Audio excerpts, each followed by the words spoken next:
तो आज हम देखेंगे नारुतो एनिमे के कुछ ऐसे विलन्स जिनके पास अपने कुछ यूनिक जुत्सु थे। तो बिना किसी देरी के वीडियो को करते हैं स्टार्ट। नंबर 10 काकुजु, जो अकात्सुकी का सबसे ओल्डेस्ट मेंबर था और काकुजु को पैसों से बहुत प्यार था।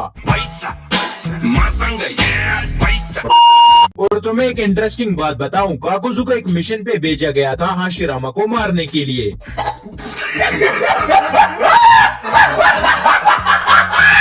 काकुजु एक टेक्निक यूज करता था जिसे अर्थ ग्रेच फेयर कहते हैं। इस टेक्निक की मदद से काकुजु दूसरों के हार्ट्स को अपने अंदर एब्जॉर्ब कर पाता था। काकुजु के पास टोटल 5 हार्ट्स थे और हर एक हार्ट से वो अलग अलग टाइप का बेसिक चक्रा नेचर यूज कर पाता था और इन 5 हार्ट से वो ऑलमोस्ट इमोर्टल बन जाता था। नंबर 9 हाकू, जो यूकी क्लैन का एक मेंबर था और साथ ही साथ जाबुजा मोमोची का पार्टनर भी।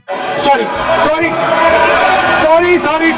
Haku crystal ice mirror jutsu use करता था जो उसका एक किकी गेंकाई था। इस टेक्निक में हाकू अपने एनिमी को बड़े बड़े आइस मिरर्स में फंसा देता था और हाकू इन आइस मिरर्स के बीच बहुत तेजी से ट्रेवल करता था और अपने एनिमी पर नीडल्स थ्रो करता था। इस टेक्निक को हाकू ने नारुतो और सास्के पर यूज किया था। नंबर 8 ओबिटो उचिया, जिसे हम हैकर उचिया के नाम से भी जानते हैं।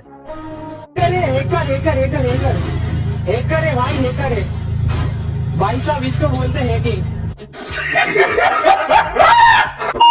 वैसे ओबिटो विलन नहीं बल्कि एक ब्रोकन हीरो था। अपने राइट आई की मदद से ओबिटो क्लोज रेंज कामुई यूज कर पाता था जिससे वो खुद को टेलीपोर्ट कर पाता था और क्लोज रेंज में जो भी चीज उसके कांटेक्ट में आती थी उसको भी टेलीपोर्ट करता था। और हाँ, ओबिटो अपने बॉडी पार्ट्स को कामुई डायमेंशन में टेलीपोर्ट करता था जिससे ओबिटो इंटेंजिबल बन जाता था। इंटेंजिबल का मतलब ओबिटो हर एक चीज से आर पार निकल जाता था। नंबर 7 सासुरी, जिसे हम सासुरी ऑफ द रेड सैंड के नाम से भी जानते हैं। सासुरी अकात्सुकी में गुड्डा गुड्डी का खेल दिखाता था। सॉरी, जोक सपाट। सासुरी की मेन एबिलिटी थी पपेट जुत्सु और सासुरी का जो पहला पपेट था वो उसने अपने फ्रेंड कोमोशी की डेड बॉडी से बनाया था। क्योंकि कोमोशी ने सासुरी के पॉइजन में से थोड़ा पॉइजन पी लिया था, फिर कोमोशी का पत्ता कट गया। नंबर 6 सेकॉन एंड उकोन, ये दोनों जुड़वा बाई और उचिमारू के चेले थे। इन दोनों भाइयों के पास एक यूनिक टाइप का केके गेंकाई था जिसमें ये दोनों अपनी बॉडी को मॉलिक्यूलर लेवल पे ब्रेक करते थे और एक दूसरे के अंदर मर्ज हो जाते थे। और हाँ, ये दोनों किसी की भी बॉडी में मर्ज होकर उसकी सेल्स को डिस्ट्रॉय करते थे। नंबर 5 हिडान, जो अकात्सुकी का सबसे वीकेस्ट मेंबर था, लेकिन ये बंदा इमोर्टल था। हिडान पहले अपने एनिमी का ब्लड सैंपल लेता था, फिर लेबोरेटरी जाता था ब्लड टेस्ट करवाने के लिए। सॉरी, ऑफ टॉपिक चला गया। तो कहाँ थे हम?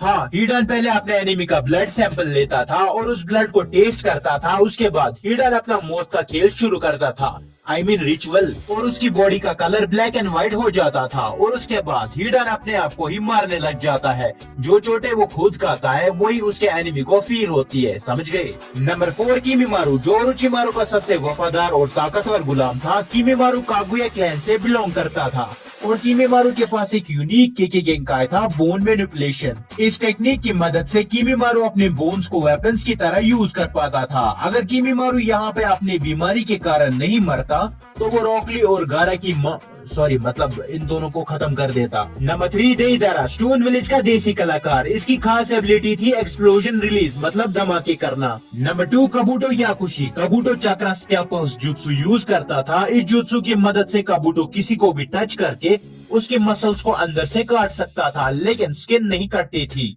जैसे उसने ये जुत्सु सुनाडे पर यूज किया था। नंबर 1 गारा फ्रॉम राजस्थान। गारा का खास जुत्सु था सैंड को कंट्रोल करना और सैंड कॉफिन में लोगों की चटनियां बनाना। गारा पहले विलन था लेकिन बाद में सुधर गया।